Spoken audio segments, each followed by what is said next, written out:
Hello, welcome to the Canter Webinar. I'm really pleased you're here. I've got the chat working, which is good. Glad you've had dinner already, Dale. That's excellent. I gave up coffee a week ago, and I'm really starting to think that was a big mistake. I could use a coffee. If anybody's in the area of 1770 this morning, can you bring me a coffee? It's this lovely couple sitting behind me, actually. You can just see them. I'll move the camera around for you. Just through the V in that tree. They arrived in a sort of combi van. There are a lot of tourists around here, and they've set up their table and they're having coffee and everything. And I'm trudging over with all my broadcasting material, thinking, whoops, I really hope I don't spoil their peace and quiet. But anyway, not much I can do about that. I hope they want to know all about the canter.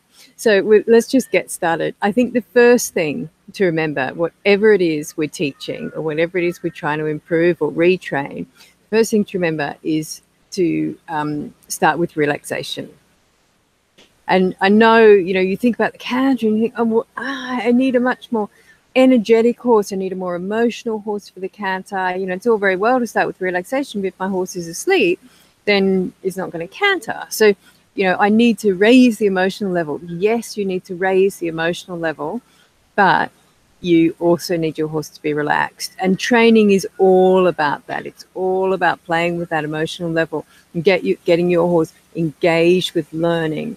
And so that's what we're going to talk about. We're going to talk about how that applies to the canter and what things you can do to make the canter easier, safer, better, more collected, more comfortable, and more consistent. Those are mostly the things that people ask me. I've had a couple of great questions come in, 2 or 3 about bucking in particular, which we will get to today. It's really important, and it's something that does happen in canter much more than other gaits, and there's good reasons for that.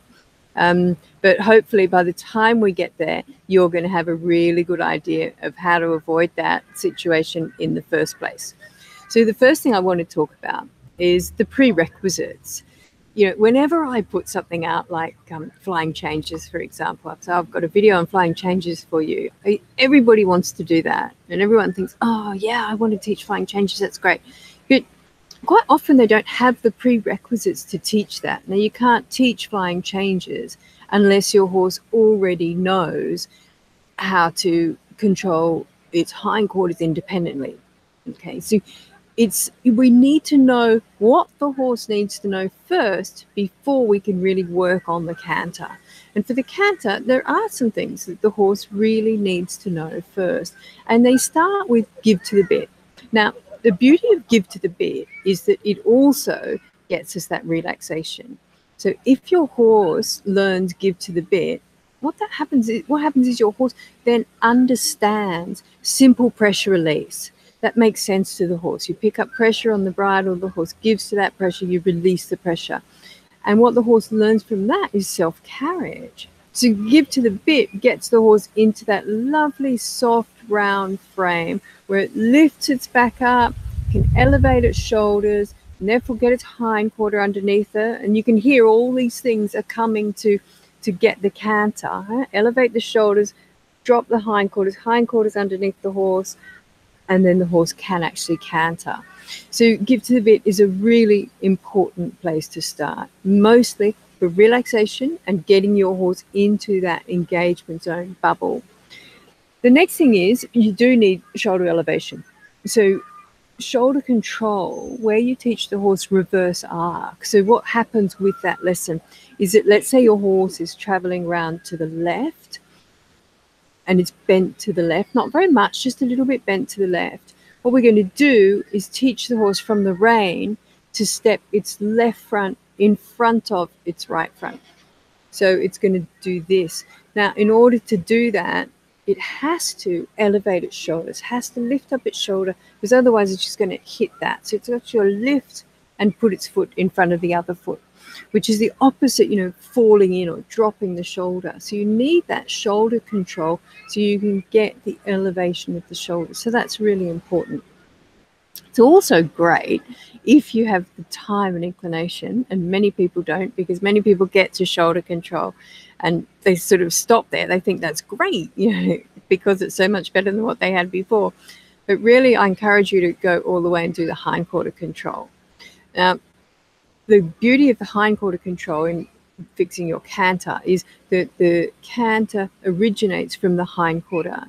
So in order to pick up leads and things, which we'll talk about later, you really need hindquarter control, or it's certainly beneficial. But if you go straight from give to the bit, and shoulder control if you want, but straight from give to the bit to long reining, you're going to have pretty much everything you need to get your canter going, even just basically. And I know that once you do that, you're also going to want to improve it enormously. So you'll go back and do the hindquarter control anyway. So, now, the long reining. I think the thing is with something like canter, especially if you've had an issue with it, if it's been a problem for that horse or a problem for you in the past, I think the thing is not to rush. And the beauty of long reining is that you can feel the horse. So you can feel if the horse is light in the bridle and soft, and you can see the horse. You can see the horse's frame, and you can see if it's lifting its back, and you can see if its hindquarters are underneath it. You can see when the horse just goes straight into the canter without rushing forward in the trot. It's also, it's a great place to train those muscles that the horse needs to canter, to strike off into canter, and then to carry you in canter. And it's very different experience for the horse to canter without a rider than it is to canter with a rider. Now, what we don't want the horse doing is practicing things that we never want the horse to do, like bucking and pig rooting and kicking out, or running in canter, running into canter, or running in canter with its head in the air or its head to the outside of the circle, or leaning into the circle. We've seen it all. We've all seen it all. And all things we don't want the horse to do. So that's why I say long reining and not lunging. And because I think the thing is to remember is the horse will repeat what it practices. So most horses can canter. I mean, unless you've got a horse with a serious problem, physical problem, or perhaps you've got a horse like a standard bred off the track horse that's been taught not to canter. Again, we're going to be discussing that in a few weeks' time, so come back for that webinar because I'll have a few things to say about that then. But for an average horse, it's perfectly capable of cantering in the paddock, and so will be perfectly capable of cantering under saddle when you've taught it to do so. So practicing by chasing it in a round pen, or practicing by having it on a lunge where it's not soft and round and in frame, is just going to teach it habits that you don't want it to perform under saddle. And so I think it's going to make your life more difficult in the future, not easier. And also when the horse is very out of control like that, and they quite often are if they're being chased in the round pen or if they're on a single lunge line, and I don't think there's any difference between the two really. If you have to force the horse to go, if you have to force the horse to move forward by chasing it, then it's the same thing. So what the other thing you're doing there quite possibly is introducing the flight response as a possible response to anything. And so then you have to think, well, what I'm teaching the horse is to run away. Again, we talked about this last week. You don't want to do that. You don't want to teach the horse ever to offer that as a response to learning something new. So don't be in a rush. The beautiful thing about long reining is you can see all this. And I always tell people, don't ride that horse until you're absolutely desperate to do so. So, there's nothing worse than getting on a horse thinking, oh, God, I think it's going to be okay. I think I'll be all right. I think it knows this. I think, I'll just cross my fingers and hope for the best. I hate that sort of cross your fingers and hope for the best, sort of jump on and off you go. Long reining, you can see it, you can feel it. And I just say to people, don't ride until you are desperate to do so.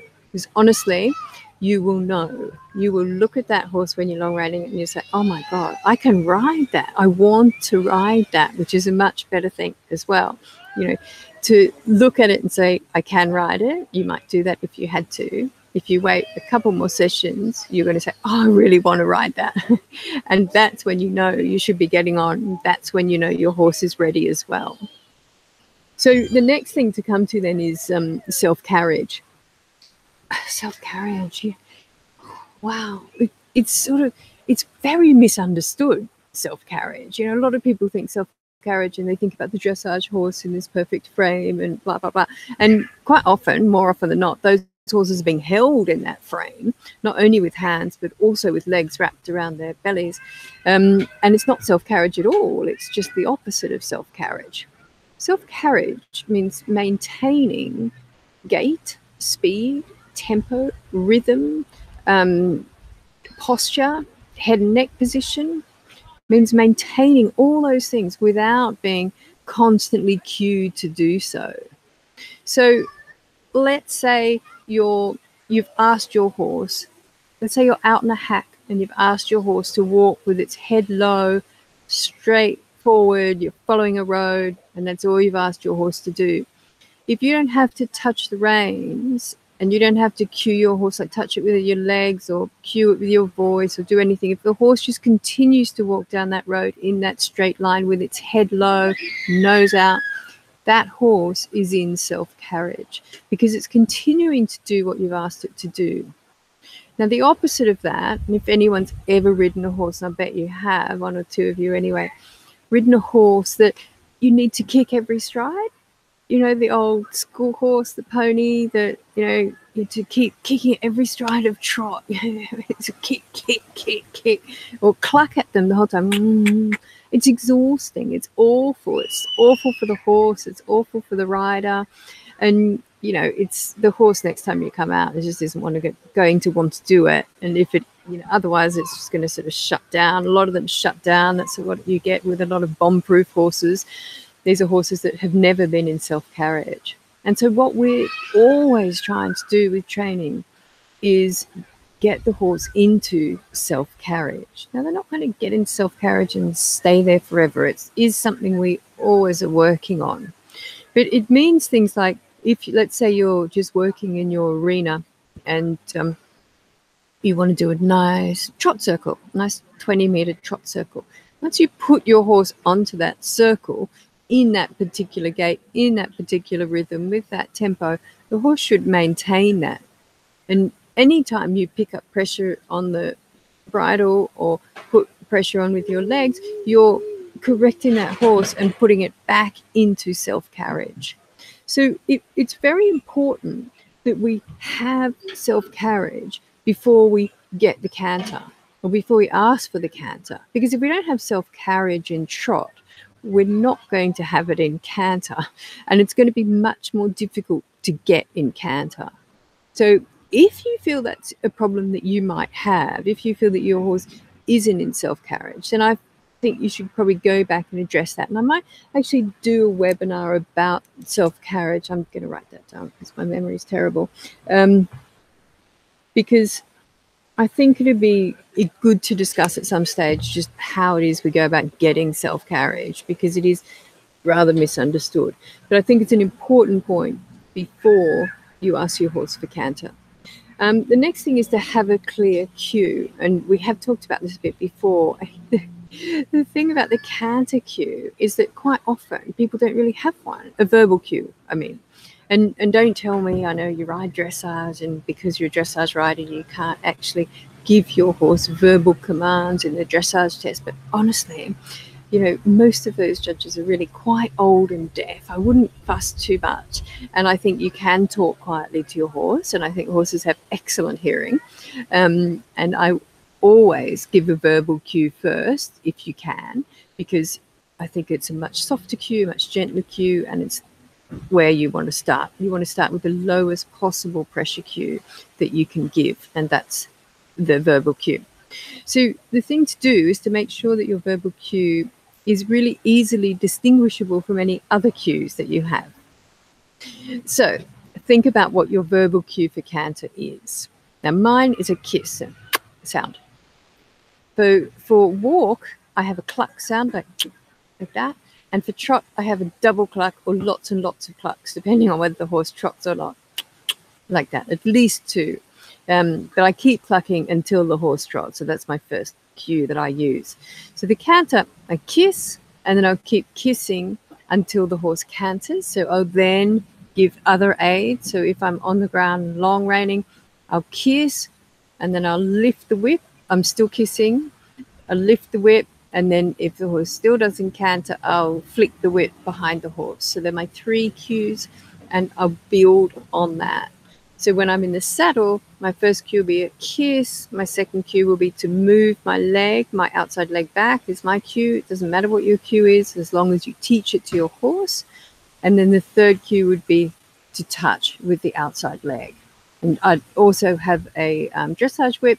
If I need a fourth cue, I would use that by tapping the horse on the hip with the dressage whip. But hopefully I'm not going to need that cue, that dressage whip cue, or indeed anything beyond my verbal cue. And the reason for that is because I'm going to set that horse up really well on the ground before I get on, so that it really knows that kiss to canter cue, that canter.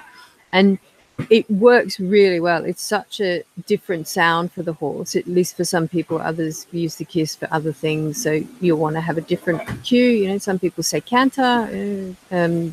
It doesn't matter what your cue is, again, you know, really, as long as you've explained that to the horse and rewarded the horse when it does canter by releasing or stopping that cue. So I think that once you get on board, if that cue has been really well established with your horse, you're not going to have to resort to your second, third, or fourth cues.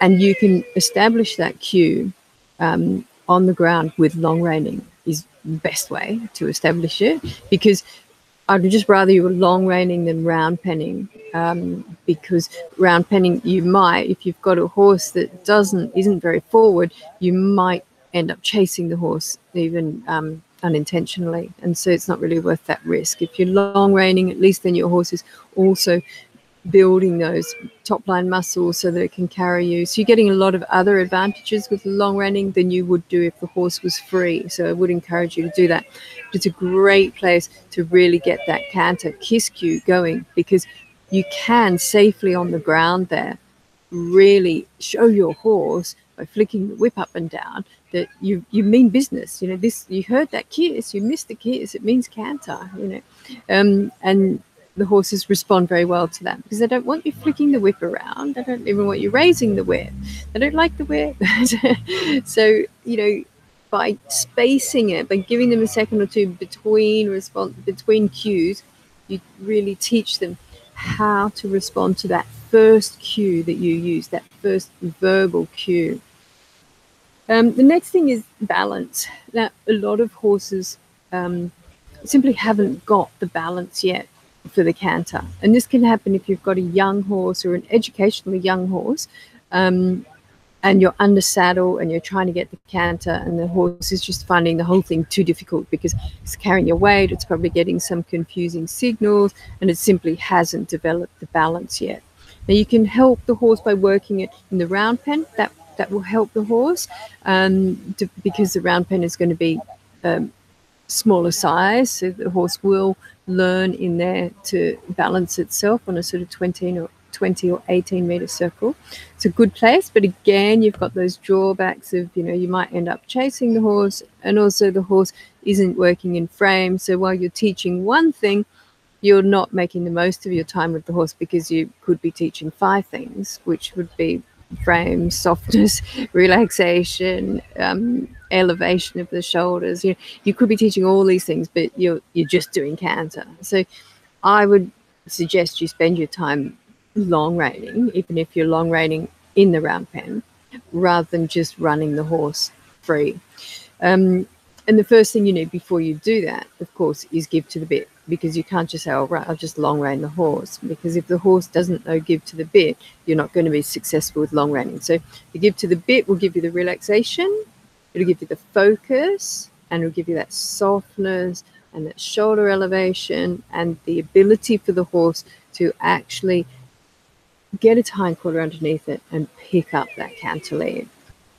And it's really important for the balance. And of course, it's easier for the horse to balance without you on the horse. Yep.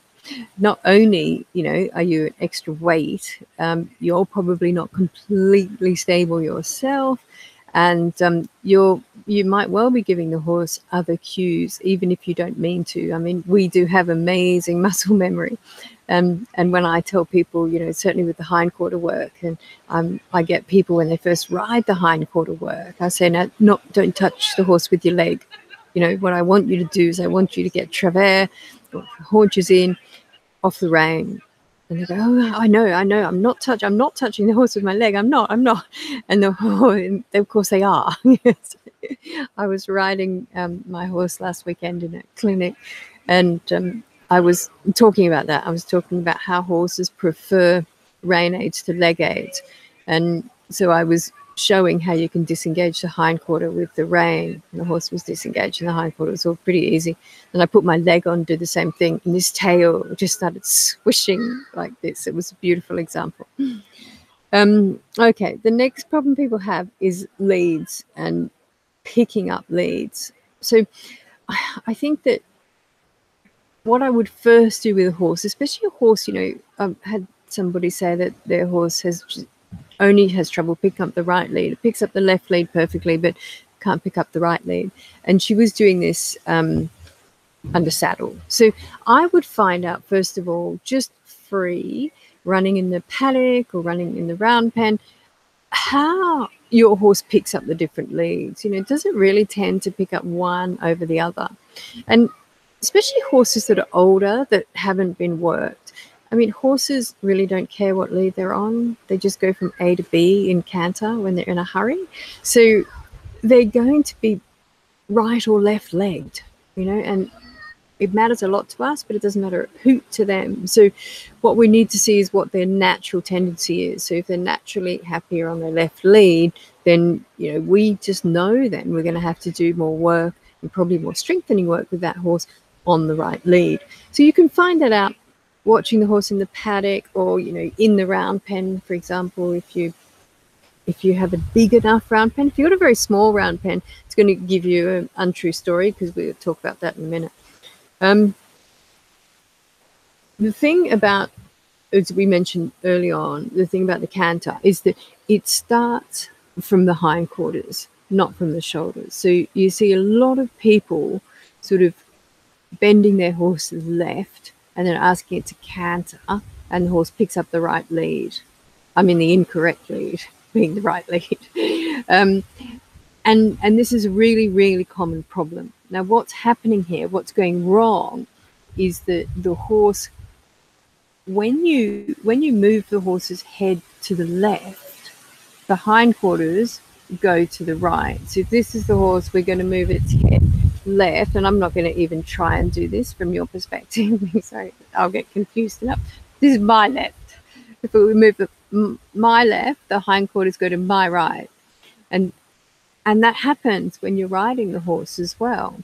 So if you think about disengaging the hindquarters, like when you're on the ground with the horse, if you move this rein this way, it brings the head, and the hindquarters go the other way. Now, when I say disengaging, what I mean is if you're standing on the left-hand side of the horse then, and you move the left rein away from the horse to the left, you move its head left and its hindquarters go right. But to be disengaging the hindquarters, what the horse does with the hindquarters is he steps his left leg over and in front of his right hind. So he's still walking forward, but he's stepping across and in front of the other hind foot. It's important that the horse is stepping in front of the other hind foot, because otherwise it's walking backwards, and that's not what we want. But okay, so in our situation there, where you're on the left-hand side of the horse and you've picked up that left rein, you've moved the head right, you've moved the hindquarters, you've moved the head left, you've moved the hindquarters right, you've disengaged the left hindquarter. But what you've also done is you've engaged the right hindquarter. And that's what we need to do to pick up the canter lead. The hindquarter that we want the canter to strike off on has to be engaged. So it has to be further forward than the left hindquarter. So what happens, and why horses often pick up the wrong lead, especially if we're bending them in the direction of the circle we're heading on, is that bending their head to the inside of the circle moves their hindquarters out of the circle. And so they engage that outside hindquarter and they strike off on that leg, or they disunite. Usually they just strike off on that outside lead. So for a horse like that, if you're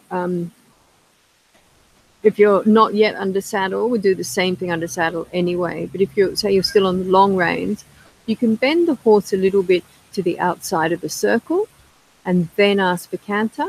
And then you're much more likely to get the horse picking up the correct lead, because what that does, bending its head to the outside of the circle, moves its hindquarters to the inside of the circle and engages them, and you can pick up the correct lead that way.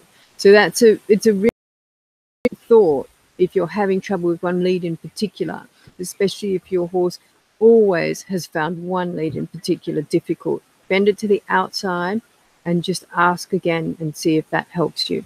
I do the same thing riding. It's a matter of training the horse and teaching the horse. So also have your same cues. You still want your kiss cue, you still want to move your leg, you still want to touch your horse with your leg, all of those cues the same. And then release all of those cues as soon as the horse does canter. The other thing I want to say about that is quite often horses that have had trouble with one lead in particular, if you're also just starting to get the canter, just starting to establish the canter, don't stop your horse immediately and correct it and ask it to pick up the right lead, because the first thing to get is to get the horse to move. That's in canter, okay? Second thing to get is to get the horse to move consistently. So what that means is we want the horse to pick up the canter. We want the horse to pick up the canter consistently, that gait from our cue, our kiss cue. The third thing is to make it pretty. So we get the feet to move consistently, and then we can make it pretty. So making it pretty would be picking up the correct lead. So what I don't want you to do, if the horse picks up the wrong lead while you're still working on establishing a canter, is to bring it back to trot and ask it again. Because what you're going to do quite quickly is train your horse to canter 3 strides or 6 strides or 2 strides. Then you're going to bring it back. So I'd much rather you let the horse canter on the wrong leg for half a circle or something, and then ask the horse back to trot. Really clearly ask the horse back to trot, so that you can ask for that transition and get that transition and release on that transition. That way, it was your idea. The horse hasn't made a mistake. We don't want to correct the horse. If we can have a situation where we don't have to correct the horse, training is just so much easier. So the horse cantered. We asked it to canter. That's great. We're going to praise the horse for that. Next time, we're going to set the horse up a bit more carefully, and hopefully we'll get the correct lead, and then we'll get big time praise. But we're still not going to ask the horse to canter for too long. We're going to build the horse up. And if you really think about what you really need to practice are your transitions, because what you want the horse to do is respond like this when you kiss, immediately go into canter and be nice and soft and in self-carriage. So by not allowing the horse to canter for too long, we can actually do that at the same time. What we're doing is we're practicing the transitions, which are the thing we really need to work on. So that's a double bonus. All right, so on the hind leg thing, let's go on to a couple of you have asked me about horses that buck in canter. Now, the thing about canter is that it is easier to buck in canter. The reason being is because the horse's hind legs are together, and trot's a 2-beat movement, canter's a 3-beat movement. So, the hind legs are pretty much together in the canter, which makes it easier for them to leave the ground together. So how do you stop that?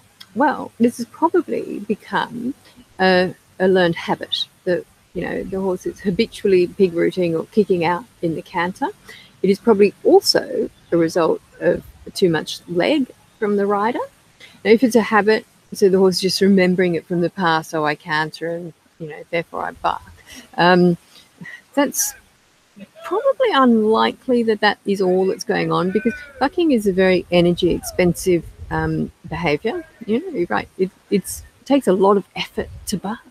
So there should really be something else going on. And I would imagine it would be the horse feels there's too much leg pressure. The horse doesn't like the leg. So if you really want to ride with that much leg, you need to habituate your horse to that feeling. And that can be done in the trot. My guess is you don't need to ride with that much leg. My guess is you could teach your horse to canter from a verbal cue and maybe a touch of the leg, which could be released as soon as the horse is cantering. It's very hard to kick at a verbal cue. And once the horse has these things established in his mind, the kiss sound, the canter, then the horse sort of instinctively or habitually knows that it's got to canter. So you're not sort of begging it in the same way as you would with your leg, because you can keep kissing at the horse, but it's really hard or sort of nonsensical to kick at a kiss, at a sound. It really is. And the horses aren't inclined to do that. A physical cue, they're much more inclined to kick at. So that's why I really want you to get that established, get that verbal cue established. Back to your dressage test, of course. You can't do it in a dressage test. Yes, you can. You can. The horse will hear you. The judge never will. So I think that for the horses that do kick, I think that's the thing to really think about. Now, what I want to do now is just go through a few of these. I brought with me a few of these. My house is covered in post-it notes. When somebody writes in with a question, I pop it on a post-it note and put it somewhere in the house. And so these are just a few of the canter ones I got, but I'm going to go through them. Now, Penny says that her canter is explosive and no self-carriage. And again, we're right back to what we've talked about before. The self-carriage has to come first. The horse is probably exploding into canter because it's terribly unbalanced. So I would go back to long reining. I think that is going to really help you there, Penny. We got several people wrote this one. The canter is on the forehand, falls in, and it's really slow or slows down. So on the forehand, you really need that shoulder control, all right? So you need to be able to, when you're cantering, let's say you're cantering a beautiful 20-meter circle, your horse is relaxed, and it's all going beautifully, then you just start to get heavier and heavier and heavier. Well, okay, your give to the bit isn't too good because your horse shouldn't be getting heavy. Your horse should be light and soft in the bridle. So that's one thing. But being on the forehand as well, falls in, the horse falls in. What's happening is the horse is dropping that inside shoulder. So it's cantering around to the left and it's just dropping that inside shoulder, making the circle smaller. Yeah? So what you need to be able to do then is with your rein, just place your rein on the horse's neck and have the horse put that left front in front of its right front and the next stride to lift the shoulder and move the shoulder out onto the circle. You don't want to change your horse's head and neck position. You just want to place the rein on the neck and move the shoulder out. And that's what shoulder control is all about. Walk, trot, and canter. It's just the same in walk, trot, and canter. So that's a really important one, that falling in. And that the horse slows down. Okay, I think one of the things that trains or breeds a lazy horse is just a really desensitized horse, is that cueing every stride. And so what happens is the horse becomes habituated to all the cueing, all the legs, and they habituate really quickly to leg pressure. And so because what you're doing then by using a lot of leg is you're correcting the horse before the horse makes a mistake. So I'd rather you actually let the horse make the mistake and then use pressure release to get what you wanted. So let's say the horse is cantering on a 20-meter circle and he falls out of canter back to trot. You just start cueing again, get him up to canter, as soon as he does, stop cueing. Get your legs off, stop your voice, stop everything. That horse has made the mistake, and you've just simply gone back and retaught your transition. So you've had another opportunity to reteach that transition. Doing that to the opposite of that, which is teaching the horse desensitizing the horse to the cues. Your horse is on a 20-meter circle, and you feel it's about to lose the canter and drop out of the canter. So you push it up. You put your legs on, you start kissing to it, you put your legs on, you give it a bit of a kick or a bit of a tap with the whip, and it doesn't break the canter. But 5 strides later, it does the same thing. You can feel it, it's getting slower, and you push it up again, well, you're desensitizing your horse to all your cues. And so what it means is, at best, it means, you're going to make me canter every stride. Yeah. And then also what it might mean is that, oh, okay, I'll canter when you've asked me 27 times or however many times you decide is acceptable. Yeah. So, again, I think we have to let the horse make the mistake. Don't correct the horse before it's done anything. Like if the horse is just slowed down, if you want it to canter faster, what I do is I go back to my cues, okay? Because the horse, if it's slowing down, isn't in self-carriage. So I go back to my voice cue, the kiss. And I always, if I want the horse to go faster in the same gait, I use that same verbal cue. So for trotting, it'd be more clucking. The horse is already trotting, so it must mean speed because it's already trotting. So for canter, if the horse is already cantering and I start kissing at it, it has to mean speed, more canter, more canter. So that is very important. It's a good thing to be aware of. Let your horse make a mistake. Don't keep correcting it, because otherwise, you are going to end up in that situation where you have to ride every stride. Victoria's got, she can't pick up the right lead. Is it me? Or does the horse need more strength? And I love the way we always first jump to, is it me? We're nice people that do that, I reckon. It's always us. But in this case, it's probably that, maybe the horse isn't very strong on that side. Perhaps you do have a horse with a very strong left side and a horse that's just left-footed and doesn't particularly like picking up the right lead canter. And that's fine. That's just something you need to be aware of and use all the techniques we've talked about today, especially that one about where you put the horse's head to the outside of the circle to help the horse move its hindquarters inside the circle and pick up the correct lead. And that'll be really helpful for you there. The next one, Marg, says that the canter's so bouncy that she really can't apply the aids. So what I think probably is going on is that your horse isn't nice, soft, relaxed, and round, I would say. If the canter is that bouncy, and yeah, I'm just trying to work out what aids Mark might be trying to apply when the horse is already in canter. Or did I misread this? And does the trot get really bouncy and fast before she goes into canter?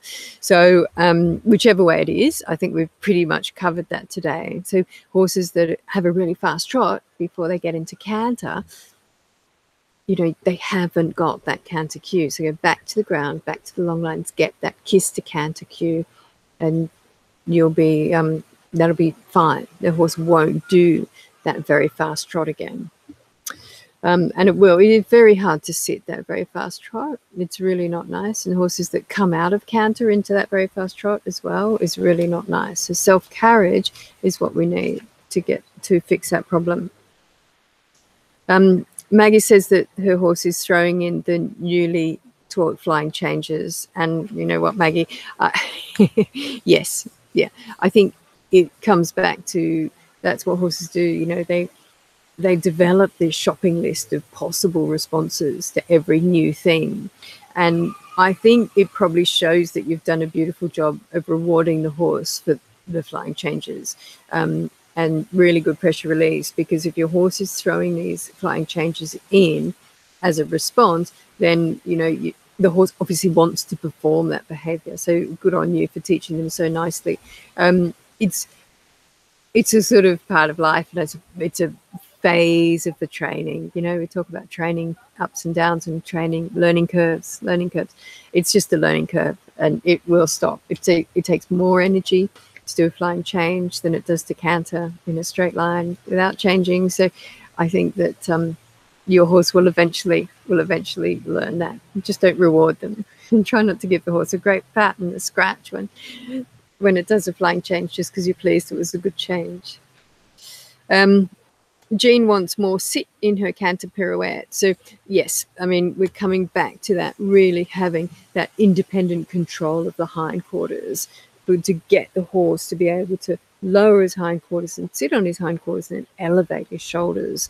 And you need that shoulder control, and you need the independent hindquarter control. So when I start to teach my horses pirouettes or spins, if you're a Western person, what I do is I use that haunches in or travers movement to engage the hindquarter, the inside hind, and then, so that's my hindquarter control, and then I take my shoulder control to move the front end of the horse around that.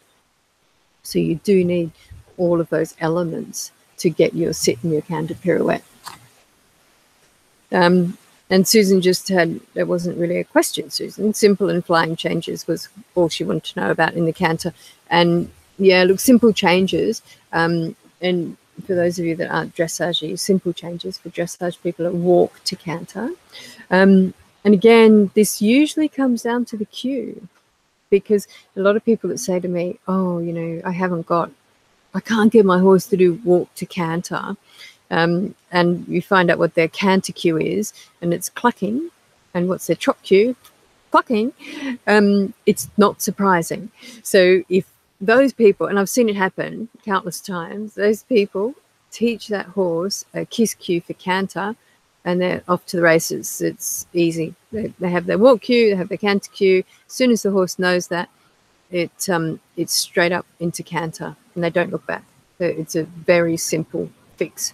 The flying changes, Susan, is something that, yeah, I think, you know, we'll start to get into soon. Once you've got independent hindquarter control, then we can start on the lateral work, which is, for me, it's the first time I use one leg on the horse. So up until I start lateral work, I've always used two legs together, meaning go forward. When I start lateral work, I use one leg, which means whole horse move away from that pressure. And then we can do the flying changes. You do need independent hindquarter and shoulder control, because with a flying change, all you really need to do is make the old outside hind the new inside hind. So what you have to do is move the hindquarters over, because the canter lead comes from the hindquarters. So if you can move the hindquarters over, the shoulders will follow. What we often see go wrong with flying changes is the shoulders flip to the new lead and the hindquarters don't. So the horse disunites. And what's happened there is the horse hasn't got independent hindquarter control. They've only got shoulder control. And so the rider's moved the shoulders and the horse has changed in the shoulders, but it's left its hindquarter behind. So the horse isn't engaged. You know, it's not engaging its hindquarters. And once we've fixed that, it's really easy. Once you've taught the horse independent hindquarter control, you then just put the two things together. And yeah, I think we should go there soon. So if you're interested in learning how to teach flying changes and you do have independent hindquarter control off the reins, let me know, and I'll put some exercises together, I think, quite soon, and we'll start teaching that. Anyway, that is it from me today. And next week is a bit of a mystery. So I want you to tell me what you would like to talk about next week. There is something in the on my website at Kandoo Equine, and then go to webinars, and you can book in. You can't book in yet because I haven't put it up there, because I'm not 100% sure. So flick me a note and tell me what you would like to talk about next week, and I will see you then. Thanks. Bye.